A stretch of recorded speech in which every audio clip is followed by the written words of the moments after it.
की पंचमी कौन सी तिथि? पंचमी। चाहे वो शुक्ल पक्ष की हो चाहे वो कृष्ण पक्ष की।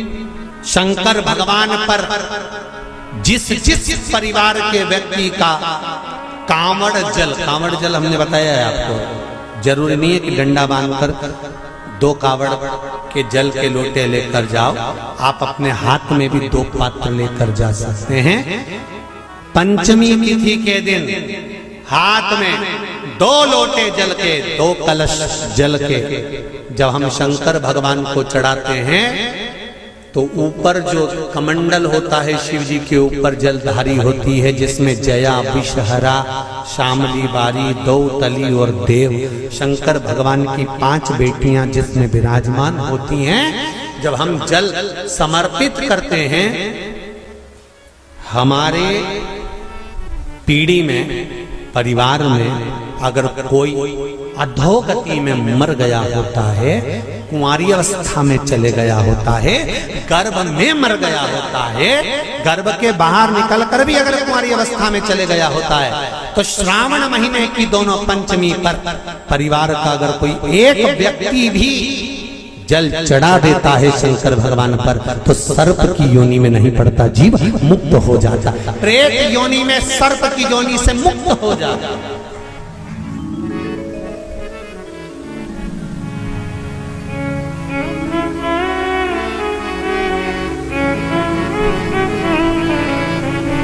महाराज, हमारे यहाँ सांपों की पूजन कौन से दिन होती है, कौन सी तिथि में करते हैं? जम के बोलो जरा। नाग पंचमी। नाग पंचमी का मतलब क्या है? सांपों की पूजन करो। नाग पंचमी का मतलब होता है शंकर जी के मंदिर में जाकर 1 लोटा जल समर्पित कर दो। उसका कारण क्या है कि हमारे परिवार में, हमारे कुटुंब में कोई कुटुंब में, परिवार में कोई 7 पीढ़ी के अंतर्गत भी अगर कोई जीव तड़प रहा होता है, पड़ा हुआ होता है, उसकी मुक्ति नहीं होती है, तो पंचमी का चढ़ा हुआ जल उस जीव को प्राप्त हो जाता है और वो जीव तर जाता है, उसका फिर जन्म नहीं होता, वो तर, इसको मुक्तता का,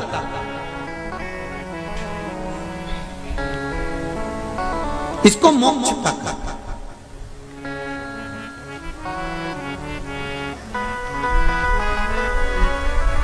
ये मुक्ति, ये मोक्ष, इसी को कहेंगे कि ये मुक्तता है। महाराज और सावधानी से सुनना कि पंचमी कौन सी तिथि? पंचमी। चाहे वो शुक्ल पक्ष की हो चाहे वो कृष्ण पक्ष की।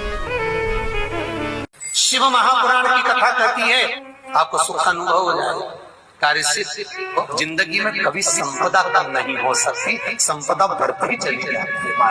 संपदा घट नहीं सकती, बढ़ेगी और घटेगी, कष्ट नहीं आ सकता, रोग, बीमारी, तकलीफ नहीं आ सकती।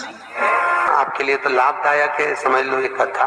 शास्त्र कहता है कि जिसके घर में संपदा की कमी हो, पैसा आ ही नहीं रहा हो, सब तो उलझ गया हो, बहुत टेंशन चल रहा हो, पंचमी तिथि के दिन गन्ने का रस, गन्ने का रस जानते हो, ईख का रस, गन्ने का रस तुलसी जी के क्यारे में हाथ में लेकर 7 बार अपना नाम और गोत्र बोलकर छोड़ दो, जिंदगी में 3 साल में तो करोड़पति बनकर बैठ जाओगे, कभी लक्ष्मी की कमी नहीं आ सकती।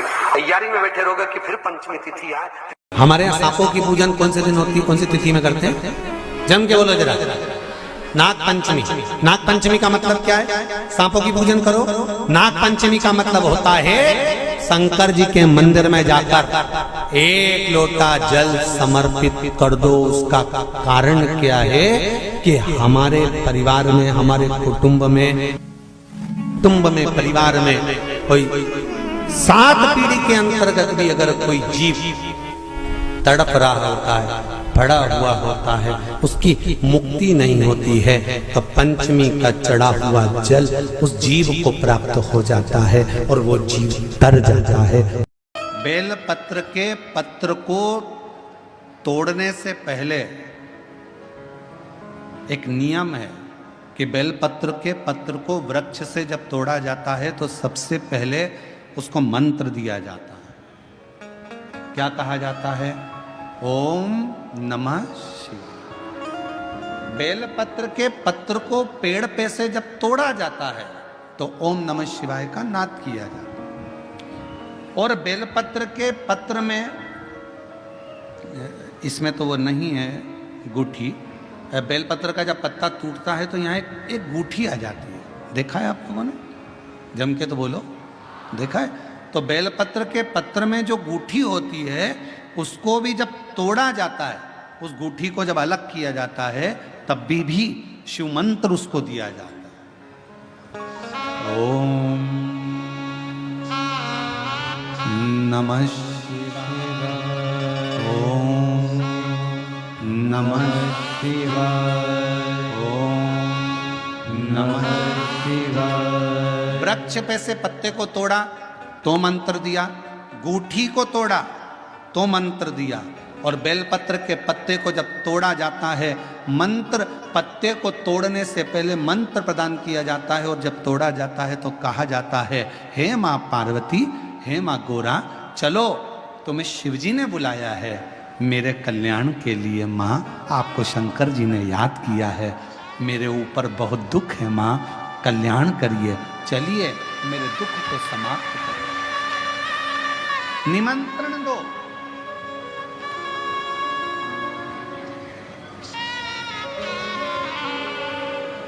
पहले नंबर पर क्या देना है बेलपत्र के पत्र को तोड़ने से पहले? जम के बोलो, मंत्र। दूसरे नंबर पर क्या देना है बेलपत्र के पत्र को? चलने का, जम के बोलो, निमंत्रण। मां पार्वती जी से कहो, हे मां गोरा, हे मां पार्वती, हे मां चलिए, आपको शिव जी ने याद किया है। मां, हे मां पार्वती, हे मां गोरा, मेरे कल्याण के लिए, मेरे दुख को दूर करने के लिए, मेरी तकलीफों को हरने के लिए, हे मां गोरा, मेरे कष्ट को समाप्त करने के लिए, माँ गोरा, मेरा भंडार भरने के लिए आपको शिव जी ने याद किया है, निमंत्रण दो।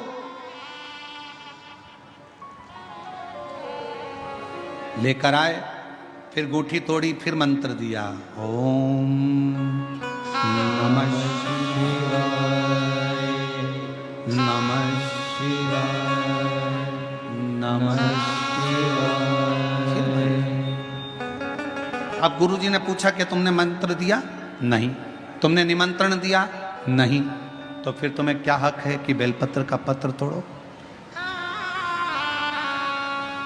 शिव महापुराण की कथा तो कितनी बड़ी बात कहती है, बेल पत्र के पत्र को सीधे पेड़ में से तोड़ कर लेकर आना चाहिए। बेलपत्र की डंडी, कई माताओं की, कई भाइयों की आदत थी, बड़ी सी डंडी होती है, उसको वहां से काट लिया, तोड़ लिया, पूरी की पूरी डंडी तोड़ कर लिया है, फिर घर पर आकर उसमें से पत्तियां तोड़ ली, जो डंडी थी उसको पटक दिया। ना ना ना, ये गलत है, ये गलत है। वृक्ष से पत्तों को निमंत्रण देकर फिर तोड़ा जाता है, और फिर लेकर आकर दूठी तोड़ते समय भी शिव मंत्र को दिया जाता है। कुछ नियम है बेलपत्र के भी, उसको धारण करना चाहिए। कुछ जैसे डॉक्टर की गोली खाने के भी नियम होते हैं। डॉक्टर साहब लिखते हैं कि सुबह ये गोली लेना, शाम को ये लेना, ये भोजन के पहले लेना, ये भोजन के बाद लेना, और सुनो इसको गर्म दूध से ले लेना, इसको पानी से ले लेना। अब मालूम पड़े तुमने सोचा कि मैं एक काम करती हूँ, कहाँ मेरा टाइम बर्बाद करूँगी, सुबह लो, शाम को लो, दोपहर में लो, तो तुमने सारी गोली एक साथ खा गई। और फिर डॉक्टर के पास गई, डॉक्टर साहब मेरे को तो आराम ही नहीं लग रहा, मैंने 3 बार 15 दिन से गोली खा रही हूँ, 10 दिन से गोली खा रही हूँ। डॉक्टर साहब ने पूछा गोली खा रही हो तो क्या तुमने नियम धारण करा? हाँ, क्या क्या नियम धारण करा? सुबह की गोली सुबह खाई, भूखे पेट की भूखे पेट खाई, भोजन के बाद की भोजन के बाद खाई? नहीं नहीं नहीं, मेरे पास समय नहीं रहता इसलिए सारी की सारी एक साथ खा गई। डॉक्टर ने कहा इसीलिए तो दवाई असर नहीं कर रही है, दवाई खाने का भी तरीका होता है। आवाज सेट नहीं है भाई, दवाई खाने का भी तरीका होता है। दवाई को खाने का भी एक तरीका है, उस दवाई को खाओगे आनंद पाओगे, स्वस्थ हो जाओगे, रोग मुक्त हो जाएगा। तो दवाई के खाने का भी तरीका है। उसी तरह गुरु कह रहे हैं, संत ने कहा कि तुमने गलती करी, तुमने करी। पहले मंत्र दो, फिर से बोलो, पहले मंत्र, फिर निमंत्रण, फिर दूठी तोड़ते समय फिर मंत्र, फिर ओम नमः शिवाय, ओम नमः शिवाय, ओम नमः शिवाय। फिर मंत्र के बाद निमंत्रण दो। माँ हे माँ गौरा, साथ में बोलो, हे माँ गौरा, हे माँ पार्वती, चलिए आपको देवाधिदेव महादेव बुला रहे हैं मेरे दुख को काटने के लिए, कष्ट को मिटाने के लिए, तकलीफों को मिटाने के लिए। माँ आपको शिव ने याद किया है। पत्र लेकर फिर शिव के पास चले। कभी अगर मौका लगे, जैसे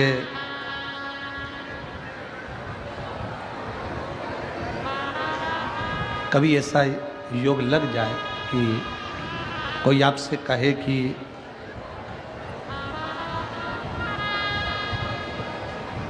आपके शरीर में बहुत भारी कोई रोग हो गया और बहुत बड़ा रोग है, बहुत रोग, और शरीर में बहुत बड़ा रोग हो गया हो और वो रोग समाप्त नहीं हो रहा, वो रोग समाप्ति की ओर जा ही नहीं रहा, रोग समाप्त हो ही नहीं रहा, तो एकांक्षी नारियल लीजिए। श्रीफल, नारियल देखा है सब लोगों ने? श्रीफल जो होता है, नारियल जो होता है, पानी पीने वाला नारियल नहीं, जो भगवान को चढ़ता है उस नारियल की बात। एकांक्षी नारियल, एकांक्षी नारियल से मतलब है कि नारियल में जो जटा होती है उस जटा के स्थान पर 3 नेत्र होते हैं। किसी किसी नारियल में 2 नेत्र होते हैं, किसी में 3 नेत्र होते हैं, किसी में 2 नेत्र होते हैं, किसी में 3 नेत्र होते हैं। तो 3 नेत्र वाला नहीं, 2 नेत्र वाला नहीं, कभी अगर मिल जाए, भूलवश तुम्हारे हाथ में आ जाए, एकांक्षी नारियल।